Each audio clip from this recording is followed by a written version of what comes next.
ಜೈ ಶ್ರೀಕೃಷ್ಣ ಸ್ನೇಹಿತರೆ. ಶ್ರೀಮದ್ ಭಗವದ್ಗೀತೆ ಮಾನವನಿಗೆ ಬದುಕುವ ಸರಿಯಾದ ಮಾರ್ಗವನ್ನು ತೋರಿಸುವ ಏಕೈಕ ಗ್ರಂಥವಾಗಿದೆ. ಯಾರು ಈ ಗ್ರಂಥವನ್ನು ಪ್ರತಿನಿತ್ಯ ಪಠಣ ಮಾಡುತ್ತಾರೆ ಅವರ ದುಃಖ ದುಮ್ಮಾನಗಳೆಲ್ಲ ದೂರವಾಗಿ ಮನದಲ್ಲಿ ಮನೆಯಲ್ಲಿ ಶಾಂತಿ ನೆಲೆಸುತ್ತದೆ. ಜೀವನದಲ್ಲಿ ಧರ್ಮ ಕರ್ಮ ಮತ್ತು ಪ್ರೇಮದ ಪಾಠವನ್ನು ಕಲಿಸುವ ಶ್ರೀಮದ್ ಭಗವದ್ಗೀತೆಯ ಜ್ಞಾನ ಮಾನವನ ಜೀವನಕ್ಕೂ ಹಾಗೂ ಮರಣಾನಂತರದ ಜೀವನಕ್ಕೂ ಉಪಯುಕ್ತವೆಂದು ಪರಿಗಣಿಸಲಾಗಿದೆ.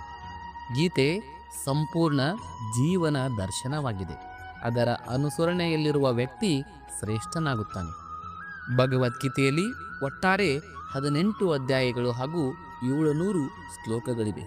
ಅವನ್ನೆಲ್ಲ ಓದುವುದು ಎಲ್ಲರಿಗೂ ಸ್ವಲ್ಪ ಕಷ್ಟಕರ. ಆದ್ದರಿಂದ ಇಂದಿನ ಈ ವಿಶೇಷ ಸಂದರ್ಭದಲ್ಲಿ ನಾವು ಶ್ರೀಮದ್ ಭಗವದ್ಗೀತೆಯ ಆಯ್ದ ಮಹತ್ವದ ವಿಚಾರಗಳನ್ನು ತಿಳಿದುಕೊಳ್ಳೋಣ. ಅದಕ್ಕಿಂತ ಮುಂಚೆ ನೀವು ಸಹ ಭಗವಾನ್ ಶ್ರೀಕೃಷ್ಣನ ಅನುಯಾಯಿಯಾಗಿದ್ದರೆ ಈ ವಿಡಿಯೋಕ್ಕೊಂದು ಲೈಕ್ ಕೊಡಿ. ಅದೇ ರೀತಿ ಜೈ ಶ್ರೀಕೃಷ್ಣ ಎಂದು ಕಮೆಂಟ್ ಮಾಡುವ ಮೂಲಕ ನಮ್ಮನ್ನು ಬೆಂಬಲಿಸಿ. ಬನ್ನಿ ವಿಡಿಯೋವನ್ನು ಪ್ರಾರಂಭಿಸೋಣ. ಶ್ರೀಮದ್ ಭಗವದ್ಗೀತೆಯ ಮಹತ್ವದ ವಿಚಾರಗಳನ್ನು ತಿಳಿದರೆ ಜೀವನದ ನಿಜವಾದ ಅರ್ಥವನ್ನು ಆಧುನಿಕ ಜೀವನಕ್ಕೆ ಅನುಗುಣವಾಗಿ ಅರ್ಥ ಮಾಡಿಕೊಳ್ಳಬಹುದು. ಈ ವಿಚಾರಗಳನ್ನು ಯಾರು ಪ್ರತಿದಿನ ರಾತ್ರಿ ಮಲಗುವ ಮೊದಲು ಹಾಗೂ ಬೆಳಗ್ಗೆ ಎದ್ದ ನಂತರ ಕೇಳುತ್ತಾರೋ ಅವರ ಜೀವನದಲ್ಲಿ ಅಮೂಲಾಗ್ರ ಬದಲಾವಣೆ ಯಶಸ್ಸು ಪ್ರಾಪ್ತಿಯಾಗುತ್ತದೆ. ಭಗವಾನ್ ಶ್ರೀಕೃಷ್ಣರು ಹೇಳುತ್ತಾರೆ, ಬೆಳಕು ಅಂಧಕಾರದಲ್ಲಿ ಹೇಗೆ ಪ್ರಕಾಶಿಸುತ್ತದೆಯೋ ಹಾಗೆಯೇ ಸತ್ಯವು ಪ್ರಕಾಶಿಸುತ್ತದೆ. ಆದ್ದರಿಂದ ಸದಾ ಸತ್ಯ ಮಾರ್ಗದಲ್ಲಿ ನಡೆಯಬೇಕು. ಮರಣವು ಅಟಲ್ ಸತ್ಯ, ಇದನ್ನು ಯಾರೂ ಬದಲಾಯಿಸಲಾರರು. ಸೃಷ್ಟಿಯ ಆರಂಭದಿಂದಲೇ ಜೀವನ ಮರಣದ ಚಕ್ರ ನಿರಂತರವಾಗಿ ನಡೆಯುತ್ತಿದೆ. ಮಾನವನು ಹಳೆಯ ಬಟ್ಟೆಗಳನ್ನು ಬಿಟ್ಟು ಹೊಸ ಬಟ್ಟೆಗಳನ್ನು ಧರಿಸುವಂತೆ ಆತ್ಮವು ಹಳೆಯ ದೇಹವನ್ನು ಬಿಟ್ಟು ಹೊಸ ದೇಹವನ್ನು ಧರಿಸುತ್ತದೆ. ಇದು ಪ್ರಕೃತಿಯ ನಿಯಮ. ಈ ಸತ್ಯವನ್ನು ಒಪ್ಪಿಕೊಂಡು ಭಯವಿಲ್ಲದೆ ವರ್ತಮಾನದಲ್ಲಿ ಬದುಕುವುದನ್ನು ಕಲಿಯಬೇಕು. ಇಂದು ನಿನ್ನದಾಗಿರುವುದು ನಿನ್ನೆ ಯಾರದೋ ಆಗಿತ್ತು, ನಾಳೆ ಮತ್ತೊಬ್ಬರದಾಗುತ್ತದೆ. ನೀನು ಈ ಜಗತ್ತಿಗೆ ಬರಿಗೈಯಲ್ಲಿ ಬಂದಿರುವೆ, ಬರಿಗೈಯಲ್ಲೇ ಹೋಗುತ್ತೀಯ. ಮನಸ್ಸನ್ನು ನಿಯಂತ್ರಿಸುವುದು ತುಂಬ ಅಗತ್ಯ. ಮನ ವಾಯುವಿನಂತೆ ಚಂಚಲವಾದುದು. ಮನವನ್ನು ವಶಪಡಿಸಿಕೊಂಡವನು ಚಿಂತೆಯೂ ಆಸೆಯೂ ಇಲ್ಲದ ಗುರಿಯನ್ನು ಸುಲಭವಾಗಿ ಸಾಧಿಸುತ್ತಾನೆ. ಮನವನ್ನು ವಶಪಡಿಸಿಕೊಳ್ಳದೇ ಇದ್ದರೆ ಅದೇ ನಿನಗೆ ಮುಂದೆ ಶತ್ರುವಾಗುತ್ತದೆ. ಜ್ಞಾನಿಗಳು ಸತ್ತವರಿಗಾಗಿ ಅಳುವುದಿಲ್ಲ, ಬದುಕಿರುವವರಿಗಾಗಿಯೂ ಅಳುವುದಿಲ್ಲ. ಏಕೆಂದರೆ ಸತ್ತವರು ಮತ್ತೆ ಜನ್ಮ ಪಡೆಯುತ್ತಾರೆ ಮತ್ತು ಬದುಕಿರುವವರು ಒಂದಿಲ್ಲ ಒಂದು ದಿನ ಸಾಯಲೇಬೇಕು ಎಂಬ ಕಟು ಸತ್ಯವನ್ನು ಅವರು ತಿಳಿದವರಾಗಿರುತ್ತಾರೆ. ಕರ್ಮವೇ ಮಹಾಧರ್ಮ. ಮನುಷ್ಯನು ಕರ್ಮ ಮಾಡುವುದಕ್ಕಾಗಿಯೇ ಈ ಭೂಮಿಯ ಮೇಲೆ ಜನಿಸಿದ್ದಾನೆ. ಕರ್ಮವಿಲ್ಲದೆ ಯಾರೂ ಬದುಕಲಾರರು. ಫಲದ ಚಿಂತೆಯನ್ನು ಬಿಟ್ಟು ಫಲದ ಅಪೇಕ್ಷೆ ಇಲ್ಲದೆ ನಿನ್ನ ಕರ್ತವ್ಯವನ್ನು ನೆರವೇರಿಸಿಕೊಂಡು ಹೋಗು. ಫಲದ ಚಿಂತೆ ದೇವರು ನೋಡುತ್ತಾನೆ. ಅದರ ಬಗ್ಗೆ ನೀನು ಚಿಂತೆ ಮಾಡುವ ಅಗತ್ಯವಿಲ್ಲ. ಕ್ರೋಧ ಅಥವಾ ಸಿಟ್ಟು ಇದು ಮನುಷ್ಯನಿಗೆ ನರಕಕ್ಕೆ ಇರುವ ದ್ವಾರವಿದ್ದಂತೆ. ಕ್ರೋಧದಿಂದ ಮನ ಅಶಾಂತವಾಗುತ್ತದೆ. ಎಷ್ಟು ಕ್ರೋಧ ಬಂದರೂ ಶಾಂತವಾಗಿರಲು ಜೀವನದಲ್ಲಿ ಕಲಿಯಬೇಕು. ಅಂದಾಗ ಮಾತ್ರ ಜೀವನದಲ್ಲಿ ಯಶಸ್ಸು ನಿನ್ನದಾಗುತ್ತದೆ. ತಾಳಿದವನು ಬಾಳಿಯಾನು ಎಂಬ ತಾತ್ಪರ್ಯವನ್ನು ಅರ್ಥ ಮಾಡಿಕೊಂಡು ಜೀವನವನ್ನು ಸಾಗಿಸಬೇಕು. ಜೀವನದಲ್ಲಿ ಯಾವತ್ತೂ ಸಂದೇಹಶೀಲನಾಗಿ ಬದುಕಬಾರದು. ಈ ಸಂದೇಹಶೀಲನಿಗೆ ಜೀವನದಲ್ಲಿ ಯಾವತ್ತೂ ಶಾಂತಿ ಎಂಬುದು ದೊರೆಯದು. ಸಂದೇಹ ಸಂಬಂಧಗಳನ್ನೇ ನಾಶ ಮಾಡಿಬಿಡುತ್ತದೆ. ದೇಹದ ಸೌಂದರ್ಯ ಕಣ್ಣು ಮತ್ತು ಮನಸ್ಸನ್ನು ಸೆಳೆಯುತ್ತದೆ, ಆದರೆ ಮನುಷ್ಯನ ಸ್ವಭಾವದ ಸೌಂದರ್ಯ ಹೃದಯವನ್ನು ಸೆಳೆಯುತ್ತದೆ.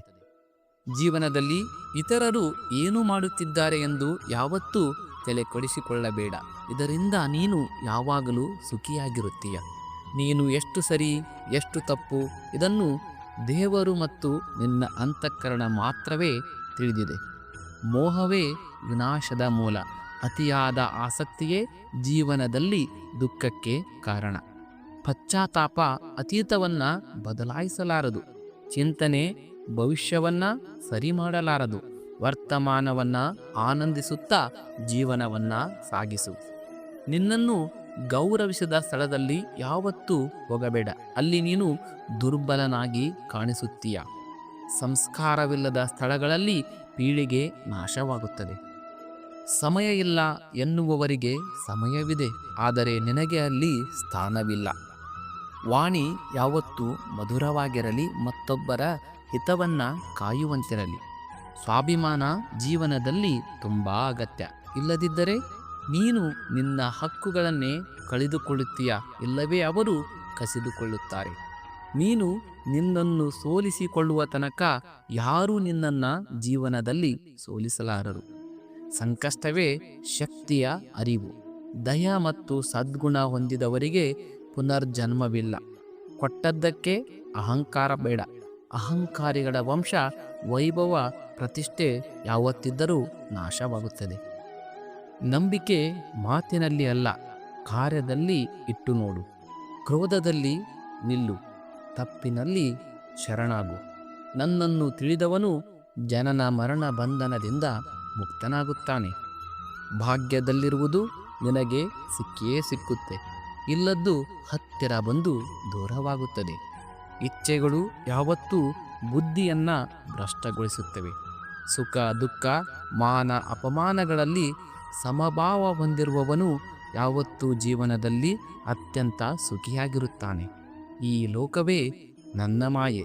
ಇಲ್ಲಿ ಸಂಬಂಧ ನಿಲ್ಲಿಸಿದವನು ಆತ್ಮಗೌರವಕ್ಕೆ ಗಾಯಗೊಂಡಿರುತ್ತಾನೆ. ಪ್ರೇಮ ಕ್ಷಮೆ ಕೇಳುತ್ತದೆ, ಅಹಂಕಾರ ಕ್ಷಮೆಯನ್ನ ಕೇಳಿಸಿಕೊಳ್ಳುತ್ತದೆ. ಕರ್ಮವೇ ನಿನ್ನ ಗುರುತು. ಜನರ ಮಾತಿಗೆ ಹೆಚ್ಚು ಮಹತ್ವ ಕೊಡಬೇಡ. ವಂಚನೆ ಎಂಬುದು ಸಾಲವಿದ್ದಂತೆ, ಅದನ್ನು ನೀನು ತೀರಿಸಲೇಬೇಕು. ನಿನ್ನ ದೋಷ ನೋಡಿ ಇತರರ ಗುಣ ನೋಡು. ತುಲನೆ ಬೇಡ, ನೀನೇ ಶ್ರೇಷ್ಠ. ಸಮಯ ಯಾವತ್ತೂ ಮರಳಿ ಬರುವುದಿಲ್ಲ. ಶ್ರದ್ಧೆಯಿಂದ ನನ್ನ ಭಕ್ತಿ ಮಾಡುವವನಿಗೆ ನಾನು ಎಲ್ಲವನ್ನೂ ನೀಡುತ್ತೇನೆ. ಜೀವನದಲ್ಲಿ ಯಾವಾಗ, ಎಷ್ಟು, ಹೇಗೆ ಮಾತನಾಡಬೇಕು ಎಂದು ತಿಳಿದರೆ ನಿನ್ನ ಜೀವನ ಸಾರ್ಥಕವಾದಂತೆ. ಅಧರ್ಮದ ಸಂಘ ಯಾವತ್ತೂ ತ್ಯಜಿಸಬೇಕು. ಧರ್ಮದ ಸಂಘವನ್ನ ಮಾತ್ರ ಮಾಡು. ಮಾನವ ದುಃಖಿಯಾಗುತ್ತಾನೆ ಯಾವಾಗ ಅವನು ದೇವರ ಉಪದೇಶವನ್ನ ಪಾಲಿಸುವುದಿಲ್ಲ, ಆಗ ಮಾತ್ರ.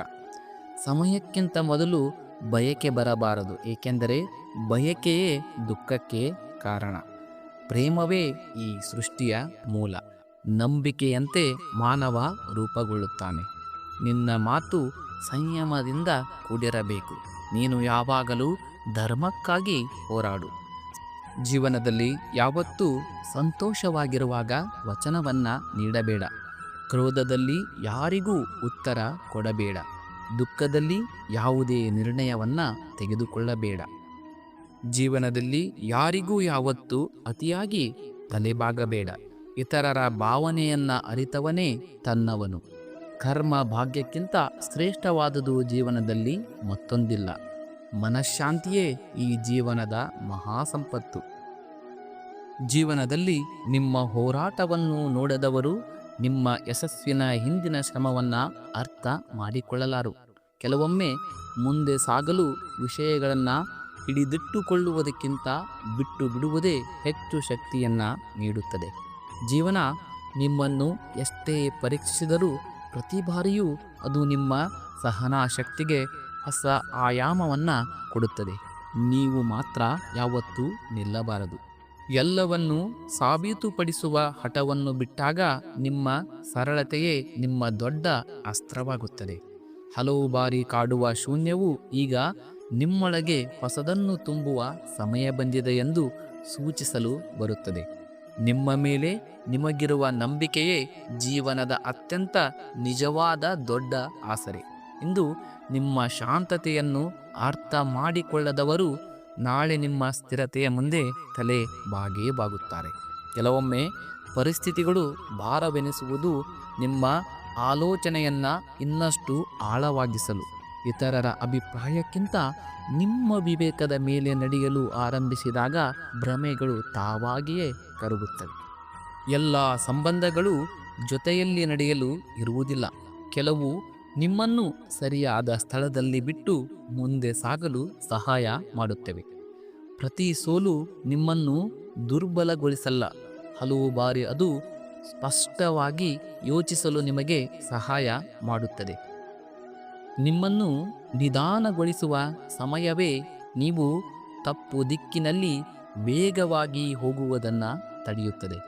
ನಿಮ್ಮ ನಿರ್ಧಾರಗಳ ಜವಾಬ್ದಾರಿಯನ್ನು ನೀವು ಒಪ್ಪಿಕೊಂಡಾಗ ಭಯದ ಜಾಗದಲ್ಲಿ ಆತ್ಮವಿಶ್ವಾಸ ಬೆಳೆಯುತ್ತದೆ. ಕೆಲವೊಮ್ಮೆ ದೊಡ್ಡ ಬದಲಾವಣೆ ಹೊರಗಲ್ಲ, ನಿಮ್ಮ ಆಲೋಚನೆಯಲ್ಲಿ ಸಂಭವಿಸುತ್ತದೆ ಮತ್ತು ಅದೇ ಎಲ್ಲವನ್ನೂ ಬದಲಾಯಿಸುತ್ತದೆ. ಜೀವನದಲ್ಲಿ ಎಲ್ಲವೂ ಅರ್ಥವಾಗಲೇಬೇಕೆಂದಿಲ್ಲ. ಕೆಲವು ವಿಷಯಗಳು ಅನುಭವಿಸಲು ಮಾತ್ರ ಇರುತ್ತವೆ. ನಿಮ್ಮ ಒಳ್ಳೆಯತನವನ್ನು ಗೇಲಿ ಮಾಡುವವರು ನಿಮ್ಮ ಆಳದ ಬಗ್ಗೆ ಅರಿವಿಲ್ಲದವರು. ಮನಸ್ಸನ್ನು ನಿಭಾಯಿಸುವುದನ್ನು ಕಲಿತಾಗ ಹೊರಗಿನ ಪರಿಸ್ಥಿತಿಗಳು ನಿಮ್ಮನ್ನು ಅಷ್ಟಾಗಿ ಅಲ್ಲಾಡಿಸಲು ಸಾಧ್ಯವಾಗುವುದಿಲ್ಲ. ಪ್ರತಿದಿನ ವಿಶೇಷವಾಗಿಲ್ಲದಿರಬಹುದು, ಆದರೆ ಪ್ರತಿದಿನ ನಿಮ್ಮನ್ನು ಸ್ವಲ್ಪ ಹೆಚ್ಚು ತಿಳುವಳಿಕೆಯುಳ್ಳವರನ್ನಾಗಿ ಮಾಡುತ್ತದೆ. ಯಾರು ಜೊತೆಗಿಲ್ಲದಿದ್ದರೂ ನೀವು ಸರಿಯಾದ ದಾರಿಯಲ್ಲಿ ಉಳಿದಾಗ ಜೀವನದ ನಿಜವಾದ ಪರೀಕ್ಷೆಯಾಗುತ್ತದೆ. ಇಂದು ನಿಮ್ಮನ್ನು ಹಗುರವಾಗಿ ಕಾಣುವವರೇ ನಾಳೆ ನಿಮ್ಮ ಸ್ಥಿರತೆಯಿಂದ ಪಾಠವನ್ನು ಕಲಿಯುತ್ತಾ ಬರುತ್ತಾರೆ. ಕೆಲವೊಮ್ಮೆ ಮುಂದೆ ಸಾಗಲು ಗುರಿಯನ್ನಲ್ಲ, ನೋಡುವ ದೃಷ್ಟಿಕೋನವನ್ನು ಬದಲಾಯಿಸಿದರೆ ಸಾಕು. ಶ್ರೀಕೃಷ್ಣ ಹೇಳುತ್ತಾನೆ, ನನ್ನ ಪ್ರಿಯ ಮನುಷ್ಯನೇ, ಜೀವನದಲ್ಲಿ ಯಾರು ಇದ್ದಕ್ಕಿದ್ದಂತೆ ಏನನ್ನು ಹೇಳದೆ ನಿಮ್ಮನ್ನು ತೊರೆದು ಹೋಗುತ್ತಾರೆ. ಅವರು ನಿಮ್ಮನ್ನು ದುರ್ಬಲಗೊಳಿಸಲು ಬರುವುದಿಲ್ಲ. ಅವರ ಉದ್ದೇಶ ನಿಮ್ಮನ್ನು ಮುರಿಯುವುದಾಗಿರುವುದಿಲ್ಲ. ಬದಲಿಗೆ ನಿಮ್ಮ ಜೀವನದ ಪಯಣವು ಇನ್ನೊಬ್ಬರ ಇರುವಿಕೆಯ ಮೇಲೆ ಅವಲಂಬಿತವಾಗಿಲ್ಲ ಎಂಬುದನ್ನು ನೆನಪಿಸಲು ಅವರು ಬರುತ್ತಾರೆ. ಯಾರಾದರೂ ನಮ್ಮ ಜೊತೆ ಇದ್ದಾಗ ಜೀವನದ ಭಾರ ಹಗುರವಾದಂತೆ ಭಾಸವಾಗುತ್ತದೆ. ನಿರ್ಧಾರಗಳು ಸುಲಭವೆನಿಸುತ್ತವೆ, ದಾರಿಗಳು ಸರಳವಾಗಿ ಕಾಣುತ್ತವೆ. ಅವರಿದ್ದರೆ ಸಾಕು, ಎಂತಹ ಕಷ್ಟವನ್ನಾದರೂ ಎದುರಿಸಬಹುದು ಎಂಬ ಭರವಸೆ ಇರುತ್ತದೆ. ಆದರೆ ಅದೇ ವ್ಯಕ್ತಿ ನಮ್ಮನ್ನು ಬಿಟ್ಟು ಹೋದಾಗ ತಕ್ಷಣವೇ ಇಡೀ ಹೊಣೆಗಾರಿಕೆ ನಮ್ಮ ಹೆಗಲ ಮೇಲೆ ಬರುತ್ತದೆ. ಆಗ ಏನು ಮಾಡಲಿ, ಮುಂದೆ ಹೇಗೆ ಸಾಗಲಿ ಎಂಬ ಪ್ರಶ್ನೆಗಳು ಮನಸ್ಸನ್ನು ಕಾಡುತ್ತವೆ. ಇದೇ ಆ ಕ್ಷಣ ಇಲ್ಲಿ ಜೀವನವು ನಿಮಗೆ ಒಂದು ಕಠಿಣವಾದರೂ ಅತ್ಯಂತ ಅಮೂಲ್ಯವಾದ ಪಾಠವನ್ನು ಕಲಿಸುತ್ತದೆ. ಆಸರೆ ಸಿಗುವುದು ಪ್ರಯತ್ನ, ಆದರೆ ಅದು ಶಾಶ್ವತವಲ್ಲ. ಅದು ಯಾವಾಗ ಬೇಕಾದರೂ ಕಳೆದು ಹೋಗಬಹುದು ಎಂದು ಅದು ಪಾಠವನ್ನು ಕಲಿಸುತ್ತದೆ. ಜನರು ತಮ್ಮದೇ ಕಾರಣಗಳಿಗಾಗಿ ಬರುತ್ತಾರೆ ಮತ್ತು ತಮ್ಮದೇ ಕಾರಣಗಳಿಗಾಗಿ ಹೊರಟು ಹೋಗುತ್ತಾರೆ. ಆದರೆ ಅವರು ಹೋದ ತಕ್ಷಣ ಜೀವ ನಿಲ್ಲುವುದಿಲ್ಲ. ಅದು ಮುಂದೆ ಸಾಗಲೇಬೇಕು ಮತ್ತು ಆ ಪಯಣವನ್ನು ಮುಂದುವರಿಸುವ ಜವಾಬ್ದಾರಿ ಅಂತಿಮವಾಗಿ ನಿಮ್ಮದೇ ಆಗಿರುತ್ತದೆ. ಯಾರಾದರೂ ನಮ್ಮನ್ನು ತೊರೆದಾಗ ಆರಂಭದಲ್ಲಿ ವಿಪರೀತ ನೋವಾಗುತ್ತದೆ. ಎಲ್ಲವೂ ಮುಗಿದೇ ಹೋಯಿತು ಎಂದು ಅನಿಸುತ್ತದೆ. ಆದರೆ ನಿಧಾನವಾಗಿ ಅದೇ ನೋವು ನಿಮ್ಮನ್ನು ಗಟ್ಟಿಗೊಳಿಸಲು ಆರಂಭಿಸುತ್ತದೆ. ಇನ್ನು ಮುಂದೆ ಪ್ರತಿಯೊಂದು ಹೆಜ್ಜೆಯನ್ನು ನಾನೇ ಇಡಬೇಕು, ಪ್ರತಿ ನಿರ್ಧಾರವನ್ನು ನಾನೇ ತೆಗೆದುಕೊಳ್ಳಬೇಕು ಮತ್ತು ಅದರ ಫಲಿತಾಂಶವನ್ನು ನಾನೇ ಸ್ವೀಕರಿಸಬೇಕು ಎಂದು ನೀವು ಕಲಿಯುತ್ತೀರಿ. ಇದು ಸುಲಭವಲ್ಲ, ಆದರೆ ಇದೇ ಪ್ರಕ್ರಿಯೆ ಮನುಷ್ಯನನ್ನು ಸ್ವಾವಲಂಬಿಯನ್ನಾಗಿ ಮಾಡುತ್ತದೆ. ಈ ಅನುಭವದ ನಂತರ ಮನುಷ್ಯನು ಇತರರ ಮೇಲೆ ಸಂಪೂರ್ಣವಾಗಿ ಅವಲಂಬಿತವಾಗುವುದನ್ನು ನಿಲ್ಲಿಸುತ್ತಾನೆ. ಆಸರೆ ಸಿಕ್ಕಾಗ ಕೃತಜ್ಞನಾಗಿರಬೇಕು, ಆದರೆ ಅದು ಕಳೆದು ಹೋದಾಗ ಕುಸಿದು ಬೀಳಬಾರದು ಎಂಬುದನ್ನು ಅವನು ಅರ್ಥ ಮಾಡಿಕೊಳ್ತಾನೆ. ಏಕೆಂದರೆ ಪ್ರತಿ ಬಾರಿ ಯಾರಾದರೂ ಹೋದಾಗ ನೀವು ಕುಸಿದರೆ ನಿಮ್ಮ ಸಂತೋಷದ ನಿಯಂತ್ರಣವನ್ನು ನೀವು ಬೇರೆಯವರ ಕೈಗೆ ಕೊಟ್ಟಿದ್ದೀರಿ ಎಂದರ್ಥ. ನಿಧಾನವಾಗಿ ಜೀವನದ ಭಾರವನ್ನು ಹೊರಲು ಮೊದಲು ನಿಮ್ಮನ್ನು ನೀವು ಸಿದ್ಧಪಡಿಸಿಕೊಳ್ಳಬೇಕು. ನೀವು ಕಲಿಯುತ್ತೀರಿ, ನಿಮ್ಮ ಆಲೋಚನೆಗಳನ್ನು ಗಟ್ಟಿಗೊಳಿಸಿಕೊಳ್ಳುತ್ತೀರಿ, ನಿಮ್ಮ ಅಭ್ಯಾಸಗಳನ್ನು ಸುಧಾರಿಸಿಕೊಳ್ಳುತ್ತೀರಿ ಮತ್ತು ಒಂಟಿಯಾಗಿ ಮುನ್ನಡೆಯಲು ಬೇಕಾದ ಧೈರ್ಯವನ್ನು ನಿಮ್ಮೊಳಗೆ ಬೆಳೆಸಿಕೊಳ್ಳುತ್ತೀರಿ. ಈ ತಿಳುವಳಿಕೆ ಬಂದಾಗ ದೂರುಗಳು ಕಡಿಮೆಯಾಗುತ್ತವೆ. ಅವನು ಯಾಕೆ ಹೋದ ಎಂದು ಕೇಳುವ ಬದಲು ಈಗ ನಾನು ಏನು ಮಾಡಬೇಕು ಎಂದು ಯೋಚಿಸುತ್ತೀರಿ. ಇದೇ ಆಲೋಚನೆ ನಿಮ್ಮನ್ನು ಬಲಿ ಪಶುವಿನ ಸ್ಥಾನದಿಂದ ಮೇಲೆತ್ತಿ ನಿಮ್ಮ ಜೀವನದ ನಾಯಕನನ್ನಾಗಿ ಮಾಡುತ್ತದೆ. ಒಂದು ಸಮಯದ ನಂತರ ನೀವು ಹಿಂದಿರುಗಿ ನೋಡಿದಾಗ ಯಾರು ನಿಮ್ಮನ್ನು ಬಿಟ್ಟು ಹೋದರೂ ಅವರು ಅರಿಯದೆಯೇ ನಿಮ್ಮನ್ನು ನಿಮಗೆ ಪರಿಚಯಿಸಿದರು, ನಿಮ್ಮ ನಿಜವಾದ ಶಕ್ತಿಯ ಅರಿವು ಮಾಡಿಸಿದರು ಎಂದು ನಿಮಗೆ ತಿಳಿಯುತ್ತದೆ. ಒಂದು ವೇಳೆ ಅವರು ಜೊತೆಯಲ್ಲೇ ಇದ್ದಿದ್ದರೆ ನೀವು ಎಷ್ಟು ದೂರ ನಡೆಯಬಲ್ಲಿರಿ ಮತ್ತು ಎಷ್ಟು ಬಾರಿ ಬಿದ್ದರೂ ಮತ್ತೆ ಮತ್ತೆ ಏಳಬಲ್ಲಿರಿ ಎಂಬುದು ನಿಮಗೆ ತಿಳಿಯುತ್ತಿರಲಿಲ್ಲ. ಆದ್ದರಿಂದ ಯಾರಾದರೂ ನಿಮ್ಮನ್ನು ತೊರೆದರೆ ಅದನ್ನು ಕೇವಲ ನಷ್ಟ ಎಂದು ಭಾವಿಸಬೇಡಿ, ಅದು ಒಂದು ಅವಕಾಶ ಎಂದು ತಿಳಿದುಕೊಳ್ಳಿ.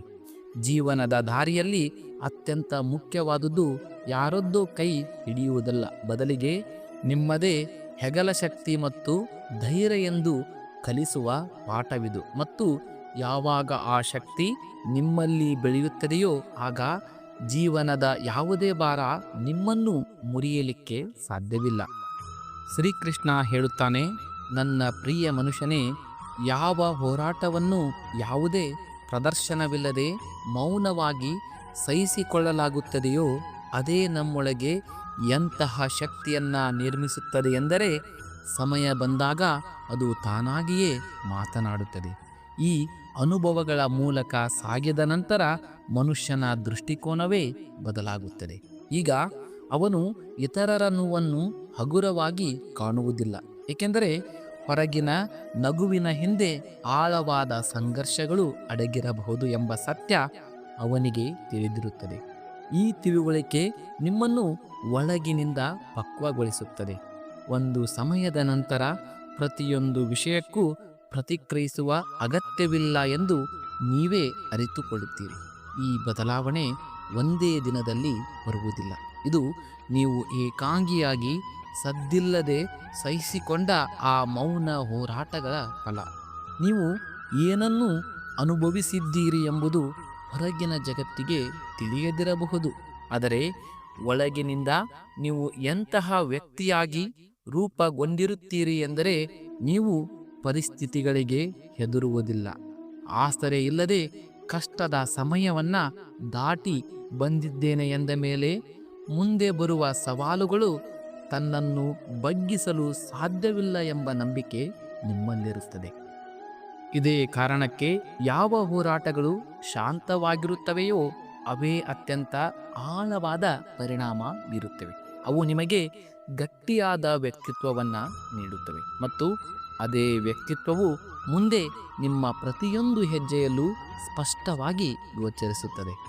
ಶ್ರೀಕೃಷ್ಣ ಹೇಳುತ್ತಾನೆ, ನನ್ನ ಪ್ರಿಯ ಮನುಷ್ಯನೇ, ಯಾವಾಗ ಹೊರಗಿನ ಪ್ರಪಂಚದ ಧ್ವನಿಗಳು ನಿಮ್ಮನ್ನು ಅರ್ಥ ಮಾಡಿಕೊಳ್ಳಲು ಸೋಲುತ್ತವೆಯೋ ಆಗ ನಿಮ್ಮ ಅಂತರಾತ್ಮದ ಧ್ವನಿ ಮಾತನಾಡಲು ಪ್ರಾರಂಭಿಸುತ್ತದೆ ಮತ್ತು ಅದೇ ಧ್ವನಿ ಮನುಷ್ಯನಿಗೆ ಅವನ ನಿಜವಾದ ಸ್ವರೂಪವನ್ನು ಪರಿಚಯಿಸುತ್ತದೆ.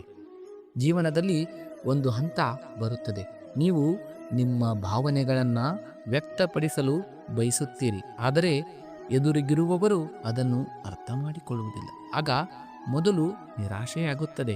ಯಾರೂ ನನ್ನನ್ನು ಅರ್ಥ ಮಾಡಿಕೊಳ್ಳುತ್ತಿಲ್ಲ ಎಂಬುದು ನೋವು ಕಾಡುತ್ತದೆ. ಇದೇ ಆ ಕ್ಷಣ ಇಲ್ಲಿ ಹೊರಗಿನ ಪ್ರಪಂಚದ ಮೇಲಿನ ನಿರೀಕ್ಷೆಗಳು ಕಡಿಮೆಯಾಗಲು ಆರಂಭವಾಗುತ್ತದೆ ಮತ್ತು ಇದೇ ನಿರಾಶೆಯಲ್ಲಿ ಆತ್ಮಶೋಧನಾ ಪಯಣ ಪ್ರಾರಂಭವಾಗುತ್ತದೆ. ಯಾವಾಗ ನಿಮ್ಮನ್ನು ಅರ್ಥ ಮಾಡಿಕೊಳ್ಳುವವರು ಯಾರೂ ಸಿಗುವುದಿಲ್ಲವೋ ಆಗ ಮನುಷ್ಯ ಮೊದಲ ಬಾರಿಗೆ ತನ್ನೊಳಗೆ ನೋಡಲು ಆರಂಭಿಸುತ್ತಾನೆ. ನಾನು ಯಾರು, ನನ್ನೊಳಗೆ ಏನು ನಡೆಯುತ್ತಿದೆ ಎಂದು ತನ್ನನ್ನೇ ಕೇಳಿಕೊಳ್ಳಲು ಶುರು ಮಾಡುತ್ತಾನೆ. ಈ ಪ್ರಶ್ನೆಯೇ ಆತ್ಮಜ್ಞಾನದ ಪಯಣದ ಮೊದಲ ಹೆಜ್ಜೆ. ಆರಂಭದಲ್ಲಿ ಇದು ಕಷ್ಟಕರ, ಏಕೆಂದರೆ ಇಲ್ಲಿ ನೀವು ನಿಮ್ಮ ಭಯ, ನಿಮ್ಮ ದೌರ್ಬಲ್ಯಗಳು ಮತ್ತು ನಿಮ್ಮ ಆಸೆಗಳನ್ನು ಎದುರಿಸಬೇಕಾಗುತ್ತದೆ. ಈ ಮುಖಾಮುಖಿ ಕೆಲವೊಮ್ಮೆ ನೋವು ಕೊಡುತ್ತದೆ, ಆದರೆ ಇದೇ ಪ್ರಕ್ರಿಯೆ ನಿಮ್ಮನ್ನು ಸತ್ಯದ ಸಮೀಪಕ್ಕೆ ಕರೆದೊಯ್ಯುತ್ತದೆ. ನಿಧಾನವಾಗಿ ಯಾವ ವಿಷಯದಿಂದ ನಿಮಗೆ ನೋವಾಗುತ್ತದೆಯೋ ಮತ್ತು ಯಾವುದರಿಂದ ಸಂತೋಷ ಸಿಗುತ್ತದೆ ಎಂಬುದನ್ನು ನೀವು ನಿಮ್ಮ ಸ್ವಂತ ಅನುಭವದಿಂದ ಅರಿಯಲು ಆರಂಭಿಸುತ್ತೀರಿ. ಇದೇ ವ್ಯತ್ಯಾಸ ಮನುಷ್ಯನನ್ನು ಒಳಗಿನಿಂದ ಪಕ್ವಗೊಳಿಸುತ್ತದೆ. ಯಾವಾಗ ನೀವು ನಿಮ್ಮನ್ನು ಅರ್ಥ ಮಾಡಿಕೊಳ್ಳಲು ಕಲಿಯುತ್ತೀರೋ ಆಗ ಪ್ರತಿಯೊಬ್ಬರೂ ನಿಮ್ಮನ್ನು ಒಪ್ಪಿಕೊಳ್ಳಲೇಬೇಕೆಂಬ ಹಠವನ್ನು ನೀವು ಬಿಡುತ್ತೀರಿ. ಏಕೆಂದರೆ ನೀವು ನಿಮ್ಮನ್ನು ಅರಿತುಕೊಂಡಿರುತ್ತೀರಿ. ಈ ಹಂತದಲ್ಲಿ ಮನುಷ್ಯನ ಮನಸ್ಸಿನಲ್ಲಿ ಸ್ಥಿರತೆ ಬರುತ್ತದೆ. ಈ ಶಾಂತಿ ಅನಿವಾರ್ಯತೆಯಿಂದ ಬಂದಿದ್ದಲ್ಲ, ತಿಳುವಳಿಕೆಯಿಂದ ಬಂದದ್ದು. ಈಗ ನೀವು ನಿಮ್ಮ ತಪ್ಪುಗಳಿಂದ ಓಡಿ ಹೋಗುವುದಿಲ್ಲ, ಅವುಗಳಿಂದ ಪಾಠವನ್ನು ಕಲಿಯುತ್ತೀರಿ. ತನ್ನನ್ನು ತಾನು ಅರ್ಥ ಮಾಡಿಕೊಂಡು ಮನುಷ್ಯನು ಸಂಬಂಧಗಳಲ್ಲಿಯೂ ವಾಸ್ತವಾದಿಯಾಗಿ ಬದುಕುತ್ತಾನೆ. ಅವನು ಯಾರನ್ನೂ ಬಲವಂತವಾಗಿ ತನ್ನನ್ನು ಅರ್ಥ ಮಾಡಿಕೊಳ್ಳುವಂತೆ ಒತ್ತಾಯಿಸುವುದಿಲ್ಲ. ಏಕೆಂದರೆ ಪ್ರತಿಯೊಬ್ಬರ ತಿಳುವಳಿಕೆಗೂ ಒಂದು ಮಿತಿ ಇರುತ್ತದೆ ಎಂಬುದು ಅವನಿಗೆ ತಿಳಿದಿರುತ್ತದೆ. ಒಂದು ಸಮಯದ ನಂತರ ಮೊದಲು ಯಾವ ಒಂಟಿತನ ನಿಮ್ಮನ್ನು ಭಯಪಡಿಸುತ್ತಿತ್ತೋ ಅದೇ ಈಗ ನಿಮಗೆ ಸ್ಪಷ್ಟತೆಯನ್ನು ನೀಡುತ್ತದೆ ಎಂದು ನಿಮಗೆ ಅನಿಸುತ್ತದೆ. ಇದೇ ಮೌನ, ಇದೇ ಚಿಂತನೆ ನಿಮ್ಮನ್ನು ನಿಮ್ಮ ಒಳಗಿನ ಸತ್ಯದೊಂದಿಗೆ ಜೋಡಿಸುತ್ತದೆ. ಅದಕ್ಕಾಗಿಯೇ ಯಾವಾಗ ನಿಮ್ಮನ್ನು ಅರ್ಥ ಮಾಡಿಕೊಳ್ಳುವವರು ಯಾರೂ ಸಿಗುವುದಿಲ್ಲವೋ ಅದನ್ನು ಒಂದು ಅವಕಾಶ ಎಂದುಕೊಳ್ಳಿ. ಜೀವನವು ನಿಮಗೆ ನಿಮ್ಮನ್ನು ಭೇಟಿಯಾಗಲು ನೀಡುತ್ತಿರುವ ಸಮಯವಿದು. ಏಕೆಂದರೆ ಹೊರಗಿನಿಂದ ಸಿಗುವ ತಿಳುವಳಿಕೆ ಕೇವಲ ಆಸರೆ ನೀಡಬಹುದು, ಆದರೆ ಒಳಗಿನಿಂದ ಸಿಗುವ ತಿಳುವಳಿಕೆ ನಿಮಗೆ ಜೀವನದ ದಾರಿಯನ್ನು ತೋರಿಸುತ್ತದೆ. ಮಿತ್ರರೇ, ಇವಿಷ್ಟು ಭಗವದ್ಗೀತೆಯ ಕೆಲವು ಆಯ್ದ ಶ್ಲೋಕಗಳ ಸಾರಾಂಶವಾಗಿದ್ದು, ನಮ್ಮ ಈ ಪ್ರಯತ್ನ ನಿಮಗೆ ಇಷ್ಟವಾಗಿದೆ ಮತ್ತು ಆನಂದವನ್ನು ಉಂಟು ಮಾಡಿದೆ ಎಂದು ನಾವು ಭಾವಿಸುತ್ತೇವೆ. ನೀವು ಸಹ ಶ್ರೀಕೃಷ್ಣ ಪರಮಾತ್ಮನ ಅನುಯಾಯಿಯಾಗಿದ್ದರೆ ಈ ವಿಡಿಯೋಕ್ಕೊಂದು ಲೈಕ್ ಮಾಡಿ, ಅದೇ ರೀತಿ ನಮ್ಮ ಚಾನಲನ್ನು ತಪ್ಪದೆ ಸಬ್ಸ್ಕ್ರೈಬ್ ಮಾಡಿಕೊಳ್ಳಿ ಮತ್ತು ನಿಮ್ಮ ಸಂಬಂಧಿಕರಿಗೆ, ಸ್ನೇಹಿತರಿಗೆ ತಪ್ಪದೆ ಈ ವಿಡಿಯೋವನ್ನು ಶೇರ್ ಮಾಡಿ ಭಗವದ್ಗೀತೆಯ ಈ ಒಂದು ಸಾರಾಂಶವನ್ನು ಹಂಚಿಕೊಳ್ಳಿ. ಜೈ ಶ್ರೀ ರಾಧೆ ಕೃಷ್ಣ. ಎಲ್ಲರಿಗೂ ಒಳ್ಳೆಯದಾಗಲಿ. ಶುಭ ದಿನ.